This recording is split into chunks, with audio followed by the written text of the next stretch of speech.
being named first-team All-NBA and Eastern Conference Finals MVP. It appears Tatum has noticed this discussion around his status in the league. Take a listen. I've seen it as a huge debate. Is he a superstar? Is he not? I want to know where that came from. Like, did I tweet that? Did I ever say that I'm a superstar? Or, I'm on the verge? That never came from me. But it has been a big deal this last year and a half or 2 years. And I see it all the time. And there's always been a question in the back of my head. I wonder who spoke on my behalf or said that, or why that was such a big deal. But, if you win a championship, they can debate a lot of things. They can't debate whether or not, you're a champion. That is certainly the period at the end of a sentence. Shannon, how close is JT to becoming a true superstar? He's very close. He's right on the cusp. And how this thing works, JT, you don't get to tell if you're a superstar. We determine. Your play will determine it. But there are a lot of talking heads. That's just the way it is. Just like you didn't determine if you were first-team All-NBA, there was a selection, there was a process that happened. And they said, you know what? I believe Jason Tatum deserves to be one of the forwards on first-team All-NBA. You didn't tweet that. You didn't say, well, you know what? I'm first-team All-NBA. So don't do that, Jason Tatum. You know how this thing's work. We sit around just like the MVP. You don't say you're MVP. Talking heads sit around, and we just say, well, you know what? I think Nikola Jokic is having a better year. No, I think it's Joel Embiid. Nah, I really think it's Giannis. That's the way it works. Now, with that being said, Skip, first-team All-NBA at 24 years of age, average 27 points a game. As I spoke earlier in the earlier segment, Skip, offensive arsenal, 38 from the three. So he has that in his bag. He got a mid-range game. He can finish over the top of you. You foul him, he's not great, but he's 80%, 82% from the free throw line. I think that's what he's shooting. So for me, and defensively, we saw him take the challenge. We saw him take the challenge and block on several occasions the unblockable shot. And many people told me it's the second most unstoppable shot in NBA history behind the sky hook. When Kevin Durant, who's 7 foot tall, shooting the ball at an almost 9 foot apex, Jason Tatum said on several occasions, give me that. There it is right here, Skip. That's Jason Tatum doing that. The second most unblockable shot in NBA history. Jason Tatum said, give me that. Were you going somewhere? Were you trying to get this? You trying to shoot this? Oh, give me that. So, yes, he's right there. The only thing that's holding Jason Tatum back is consistency.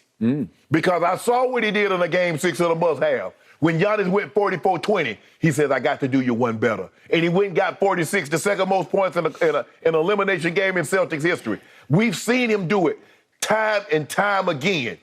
But there have been far too many games, Skip, where he goes and gives you 30. And then he follows that up with 10 to 12. So once he gets that consistency, cleans that up, ain't no stopping us now. Now, I know he had a long, long way to go. And when he get there, we won't know. But he's right here. Skip, bro, just open the door and go on in with this consistency. Open the door, bro. We waiting on you. There's a lot of guys that's at the superstar table. The Giannis's, the KDs, the LeBrons, the Lucas, the Nikola Jokic. Yo, Skip, they right there. It's like, oh, you expecting somewhere? Yeah, we told JT to come. All they got to do is open the door and go sit down. Really? Yeah. Seat is reserved. It's got his name on it. At the child's table. There you go. There you go. Okay. Now I want you to... Terrible, I will man. re-ask Jen's question. How close is Jason Tatum to being a superstar?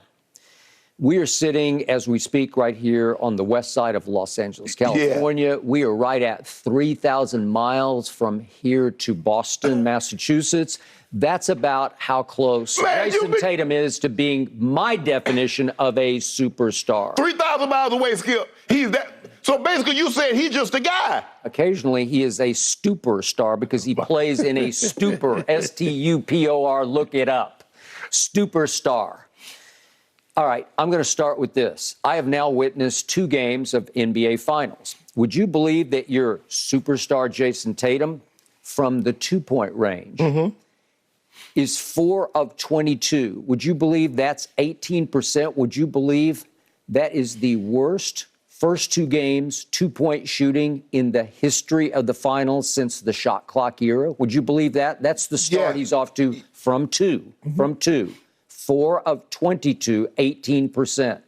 Do you love that? Is No. that superstar or superstar? I don't know, because I can't quite qualify super. I'm not seeing it. I'll give you star, but I can't go superstar. Yeah, we know he's a star. Okay, all right. So we know that in game one, he shot 3 for 17. It's hard to shoot 3 for 17. That's beyond Clay's cold streak to start this off, right? Well, Clay shot 4 of 19 just yesterday, Sunday. But 3 of 17 is just horrendously bad. That's game one. That was 1 of 5 from 3.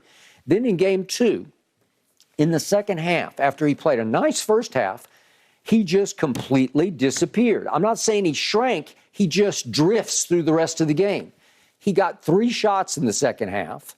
He made 1 of them. He was 1 of 3 through a second half in which, through the third quarter, as you know, it was nip, tuck, back, forth, up, down, right, left. It was a very winnable game. And there's no superstar because there's no JT. I couldn't find him. Jason turnover, I could find Jason turnover because he still turns the ball over at a high rate. Through the playoff games so far, and obviously Boston has played the most, he by far leads the whole playoffs in turnovers with 83. That's 23 more than second place on that list, his teammate, Jaylen Brown. Right. And to your point, I'll give you this, without a true point guard, they end up going one-on-one trying to create their own shot, and he is just flat out wildly careless with the basketball. Yeah. It's shocking to me because he just coughs it up. It's not Westbrookian where it's just wild hands where he's at the rim and just loses the ball. He just makes bad choices, bad decisions where you say, what are you doing? Well, because that's just careless. Well, let's not put him in that situation. Let's not put him in a situation where he's having to create for himself all the time. Let's put somebody in there that can get him easier shots. But Skip, this notion that he's that far away, because we've seen him battle just this postseason. Go head-to-head with Kevin Durant. Go head-to-head with Giannis. Go head-to-head with Jimmy Butler. Early in his career, he went head-to-head with LeBron James. So, Skip, he's not in awe of the moment. The one thing that you can say is that, and he more than held his own. It's hard to say that he wasn't the best player on the court in the Brooklyn series. He went toe-to-toe with Giannis in that series. He went with Jimmy Butler, and we know Jimmy Butler is an all-time great playoff performer. And he's like, you know what? I'm still here.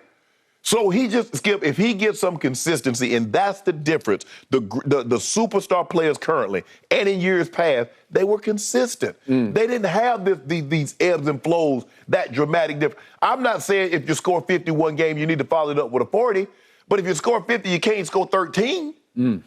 What happened the last time Jason Tatum played a game 3 at home? Just the last round? He turned it over entirely too much. Okay. That's what cost him the game, yeah. And he scored, as I recall, wasn't that a 10-point game? Yeah. 10 points? Yeah, 10 points first quarter. Superstar. I tell you what I do.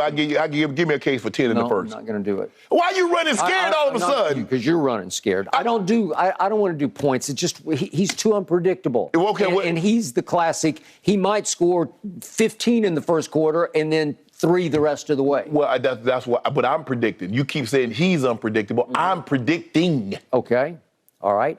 But the last time in a game 3, boy, he's that was last time. That's old stuff. Oh, so he's grown since then. Yeah, he grew up since then over the one series. So are you saying, like, I'm gonna do you like you do me? Are you saying he's only gonna have? I want to get Skip Bayless on the record. Listen, JT, you listening to this? Skip Bayless says you're going to have 10 points in the entire game 3 like you had against Miami. Is that what you're saying? Can I get you on the record? No. Okay, I didn't think so. I'm on the record that Golden State is going to win this game, and that is all in You've been begging for points. You're not confident. So now I'm also going to be very confident about how I break down what happened to Kevin Durant in the first round of the playoffs. He got tenderized by all the other Celtics running at him, playing football, basketball, and just beating him up until he shrank and he folded and said no mas.